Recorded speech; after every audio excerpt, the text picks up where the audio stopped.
আসসালামু আলাইকুম। ওয়ালাইকুম আসসালাম ওয়া রাহমাতুল্লাহি ওয়া বারাকাতুহু। জি বলেন। আহ, শাহেক, আমার কিছু শারীরিক সমস্যার কারণে আমি ইদানিং চেয়ারে বসে নামাজ নামাজ পড়তেছি। তো চেয়ারে বসে মাশাআল্লাহ। নামাজ পড়ার কারণে আমি আসলে ওই মানসিক তৃপ্তিটা পাই না, আমার নিজের কাছে একটু খারাপ লাগে। আবার হচ্ছে যে ওই দাঁড়িয়ে নামাজ পড়ার সময় যতটা মানে ফিল আসতো ওইভাবে আসলে চেয়ারে বসে আমি একটু অমনোযোগীও হয়ে যাই, ওইভাবে ভালো লাগে না আর কি। জি, তো এক্ষেত্রে কি আমার গুনাহ হবে? মানে কি করণীয় আছে আমার? আর একটু জি, দোয়া করবেন আল্লাহ যেন আমাকে আল্লাহর পছন্দনীয় আল্লাহ ভাবে সুবহানাহু। সালাত আদায় করার তৌফিক জি, জি, দেয়। ইনশাআল্লাহ। আমিন, আমিন। বিসমিল্লাহির রাহমানির রাহিম। রব্বি ইশরাহ লি সাদরি ওয়া ইয়াসসির লি আমরি ওয়াহলুল উকদাতাম মিন লিসানি ইয়াফকাহু কওলি। প্রথম প্রশ্ন করেছেন যে আমি আমার শারীরিক অসুস্থতার কারণে দাঁড়িয়ে সালাত পড়তে পারি না, সুতরাং চেয়ারে বসে সালাত আদায় করতে হয়, তাতে আমার তৃপ্তি হয় না। তো এই ক্ষেত্রে আমার করণীয়, আল্লাহ রাব্বুল আলামিনের কাছে দোয়া করি আল্লাহ যেন আপনাকে এবং প্রত্যেক মুমিন মুমিনাতকে যে যেখানে সারা বিশ্বে রয়েছেন, যারা আল্লাহ সন্তুষ্টি চান, পরকালের মুক্তি চান, আল্লাহ সকলকে যেন দিন দুনিয়ার বালা মুসিবত থেকে হেফাজতে রাখেন এবং সুস্থ রাখেন। যারা অসুস্থ পীড়িত মুমিন মুসলিম ভাই বোন, আল্লাহ তাদেরকে সার্বিক সুস্থতা দান করেন এবং যারা সুস্থ মানুষ তাদেরকে আল্লাহ নিরাপদ রাখেন। বিশেষ করে যারা দিন চর্চা করে আল্লাহ তাদের যেন খাস ভাবে হেফাজত করেন। রাসূলুল্লাহ সাল্লাল্লাহু আলাইহি ওয়াসাল্লাম বলেছেন, ইমরান বিন হুসাইন রাদিয়াল্লাহু তাআলা আনহুকে, তিনি অসুস্থ ছিলেন, পাইলসের রোগ ছিল, বলেছে সাল্লে কাইমান, ইমরান বিন হুসাইন তুমি দাঁড়িয়ে সালাত পড়ো। ফাইন লাম তাস্তাতি, যদি দাঁড়িয়ে সালাত পড়তে অসুবিধা হয়, কষ্ট হয়, না পারো, তাহলে ফাকায়েদান, বসে পড়ো। আর বসেও যদি না পারো, ফাআলা জামবিন, তাহলে শুয়ে শুয়ে কাত হয়ে কিবলামুখী হয়ে সালাত আদায় করো। এই তিনটি কথা বলেছে রাসূলুল্লাহ সাল্লাল্লাহু আলাইহি ওয়াসাল্লাম। যদি কেউ শারঈ ওযরের কারণে ফরজ সালাত দাঁড়িয়ে পড়তে পারছে না, বসে পড়ে, ইনশাআল্লাহ তাআলা দাঁড়িয়ে পড়া ব্যক্তির মতো সওয়াব পাবে। দাঁড়িয়ে সালাত আদায় করার শারীরিক ক্ষমতা আছে, তেমন বড় কষ্ট হয় না, কিন্তু অলসতায় যদি বসে পড়ে তাহলে ফরজ সালাত হবে না, ফরজ সালাত হবে না। পক্ষান্তর সুন্নত সালাত দাঁড়িয়ে সালাত পড়তে পারবে, তারপরেও কেউ যদি বসে পড়ে তো হয়ে যাবে, কিন্তু অর্ধেক সওয়াব হবে।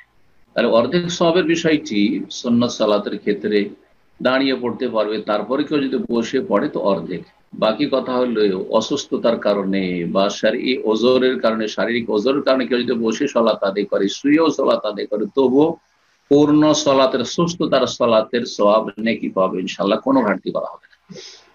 এই ক্ষেত্রে যেহেতু আপনি দাঁড়িয়ে সালাত পড়তে পারছেন না, চেয়ারে বসে পড়তে হচ্ছে, বলবো যে তাতে আপনার যখন খুশু কম হচ্ছে, স্বাভাবিক, এটা একটু বা হবে, সবার হয়ে থাকে। আহ আপনি যদি পারেন যে পা মড়িয়ে বসতে পারছেন, তাহলে চেয়ারে না বসে নিচে বসে সালাত আদায় করেন, সেটাতে আর একটু বেশি খুশু হবে আশা করি।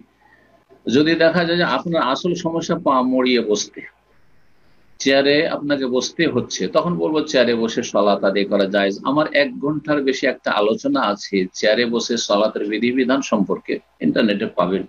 তাতে বিভিন্ন মাসাইলগুলি আলোচনা করা হয়েছে, গুরুত্বপূর্ণ একটি আলোচনা। বিশেষ করে যাদের এরকম ওযর রয়েছে তাদের বিষয়টি জানা ভালো, কারণ অনেকেই বড়ই কঠোরতা অবলম্বন করেন এবং ভুল ফতোয়া দিয়ে থাকেন যে চেয়ারে বসে সালাত চলবে না, হয় দাঁড়িয়ে না হয় একবারে মাটিতে বসে। তো ভুল কথা এটি আসলে। তো চেয়ারে বসে সালাত পড়া জায়েজ। আপনি সেখানে একটু, যেহেতু মানসিক বিষয় এটি যে সেখানে ওই তৃপ্তি পাচ্ছেন না, মানে খুশু হচ্ছে না, একাগ্রতা আসছে না, আপনি অন্তরটা লাগাবার চেষ্টা করবেন সালাতে এবং সালাতটাকে দীর্ঘায়িত করবেন, একটু লম্বা পড়বেন। সালাতে যেসব দোয়া, সূরা, তাসবিহ, তাহলিল, দোয়া পড়বেন, সেগুলির অর্থ বুঝবেন, বুঝে বুঝে পড়ার চেষ্টা করবেন এবং তার সাথে একটি কথা আপনি মনে রাখবেন ইয়াকিনের সাথে, এবং সবসময় মনে বসিয়ে রাখার চেষ্টা করবেন যে আমার রব আমার সামনে আছেন। এটি সহিহ হাদিসের কথা। এতে কিন্তু মানুষের খুশু বাড়ে। হাদিসে রয়েছে, মুসাল্লি যখন সালাত আদায় করে তখন ফাইনাল্লাহা কেবালা ইয়াদাইহি, আল্লাহ তার সামনে থাকে, বা কেবালা ওয়াজহিহি, তার চেহারার সামনে থাকে, মুখমণ্ডলের সামনে।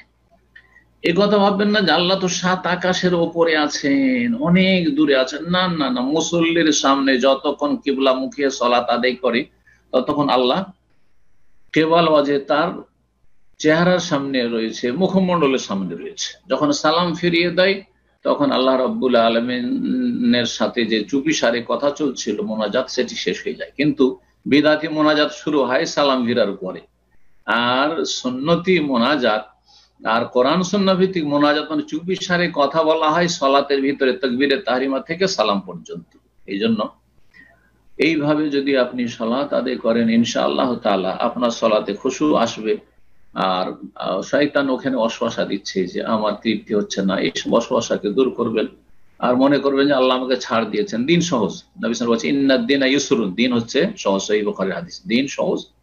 সুতরাং আবার বলছি, যদি দাঁড়িয়ে সালাত পড়তে কষ্ট হয়, কষ্ট কতটা কষ্ট, এতটা কষ্ট যাতে আপনি দাঁড়িয়ে পড়লে আপনার খুশুই হচ্ছে না, মানে এত ব্যথা পাচ্ছেন হয়তো যে খুশু হচ্ছে না, এটি হচ্ছে কষ্ট। এই নয় যে একেবারে অপারগ, এরকম নয়। পা মড়িয়ে বসলে এত ব্যথা হচ্ছে যে পা মড়িয়ে বসতে পারছেন না, আপনি চেয়ারে বসেন, কোনো অসুবিধা নেই। এইভাবে আপনি সালাত আদায় করবেন, আল্লাহ রাব্বুল আলামিন যেন আপনাকে সুস্থতা দান করেন।